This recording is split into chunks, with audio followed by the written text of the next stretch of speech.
Era în căutarea unui cazan mai performant pentru a-și încălzi casa, vrea ceva care ar avea o capacitate de a produce mai multă energie termică, dar și cheltuielile să fie maxim de mici.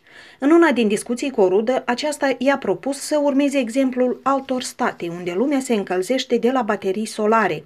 Și el a acceptat. Este vorba de Mihai Mărzenco, profesor la școala din satul Mateuț, raionul Rezina.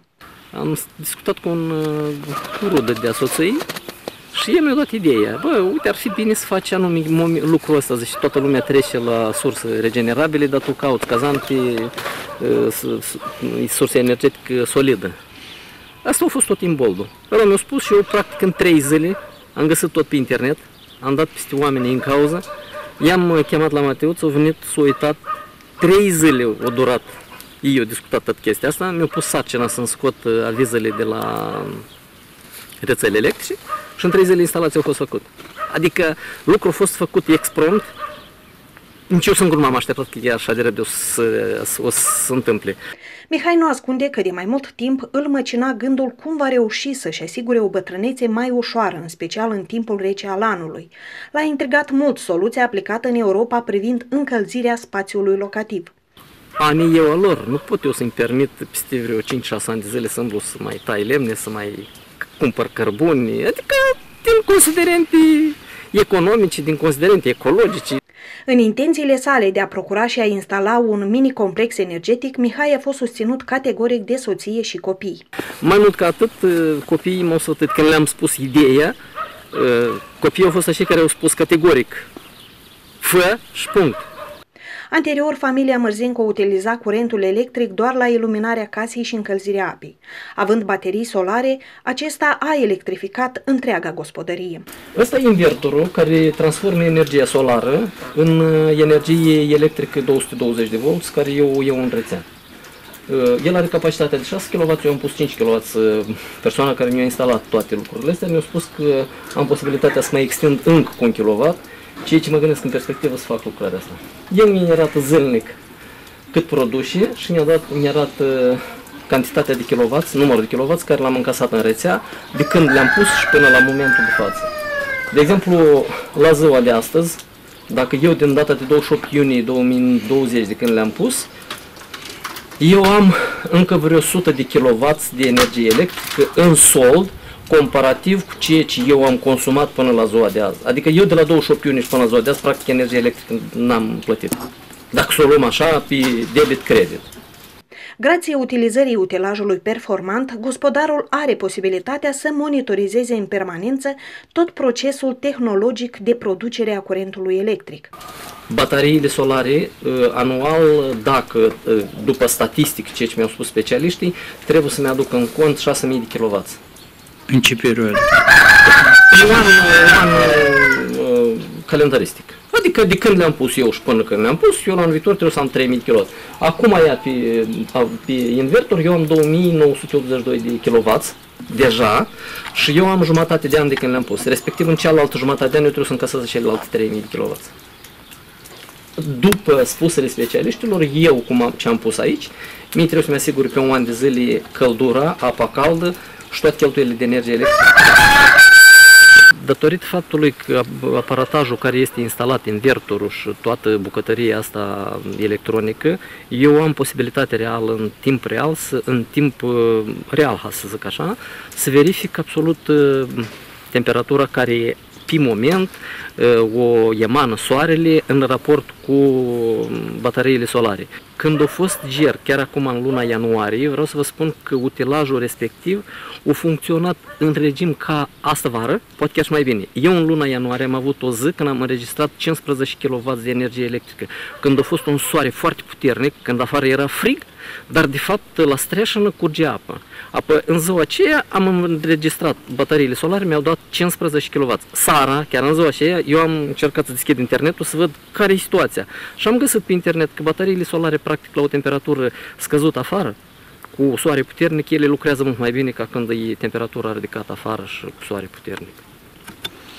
Chiar dacă stația îl poate asigura pe deplin cu energie electrică, Mihai Mărzenco mai colaborează cu distribuitorul de curent electric. Relațiile noastre cu Red Nordul poartă un caracter pur comercial, hai să zic așa. Noi am încheiat contractul de 12 august, toată energia electrică care bateriile solare o produc vara, merg în rețea, adică eu o depozitez și pe parcursul anului, în lunile când eu nu am soare, în zilele când eu nu am soare, lumina din rețea vine înapoi la mine. Adică în controlul între mine ca consumator și între Red Nord ca distribuitor de energie electrică, este un contor bidirecțional care calculează cât am dat în rețea și cât am luat din rețea. Eu în toată ziua îmi duc evidența pe calculator că vreau să fac o statistică pentru anul următor, să văd o să-mi ajungă energie electrică sau nu o să-mi ajungă energie electrică, că intenționez să mai pun încă 1 kW de energie, de baterii solare, ca să fiu sigur că eu nu ajung în luna martie anului viitor și să achit ceva lumină.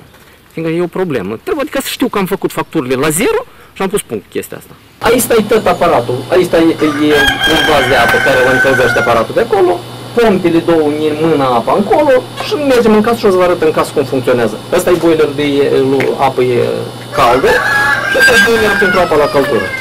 Punct, mai mult nu am nimic. Și lucrează pompa apa aer afară. Cu bună seamă, programul pus în aplicare la computer asigură evidența și transparența totală a funcționării utilajului tehnologic. Potrivit bilanțului făcut de gospodar, pe toată perioada funcționării, începând cu 28 iunie trecut și până la sfârșit de ianuarie curent, în gospodăria lui Mihai Mărzenco fusese consumate 2900 kWh de energie electrică de la Red Nord.